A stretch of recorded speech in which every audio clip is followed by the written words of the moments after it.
రణపాల మొక్క అండి. ఇది కిడ్నీలో స్టోన్ ఉన్నవారు రోజుకు ఒక ఆకు చొప్పున తిన్నట్టయితే స్టోన్ పోతుంది అంటారు. అక్షయ పాత్ర మన ఇంట్లో ఉన్నట్టయితే ధనానికి ఏ విధంగా అయితే కొదువ ఉండదు అంటారో అదేవిధంగా ఈ రణపాల మొక్క ఒక్కటి మన ఇంట్లో ఉన్నట్టయితే మనం చాలా రణపాల మొక్కలని తయారు చేయొచ్చు. ఒక ఆకు తీసి మనం మట్టిలో వేసినట్టయితే ఆకు చుట్టూ ఎన్ని కణుతులైతే ఉంటాయో ప్రతి కణుతు దగ్గర నుండి కొత్త మొక్క రావడం జరుగుతుంది. అందువల్లే నేను అక్షయ పాత్రతో పోల్చడం జరిగింది ఈ మొక్కని. నేను ఒక వీడియో కూడా చేశాను. ఆ వీడియో లింక్ కూడా ఈ వీడియోలో షేర్ చేశాను, తప్పకుండా మీరు చూడగలరు.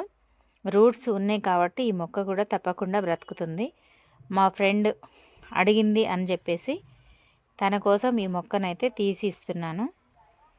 మీరు కూడా ఈ విధంగా ట్రై చేసి చూడండి. తప్పకుండా ఎన్నో మనం కొత్త మొక్కలని తయారు చేసుకోవచ్చు ఈ విధంగా.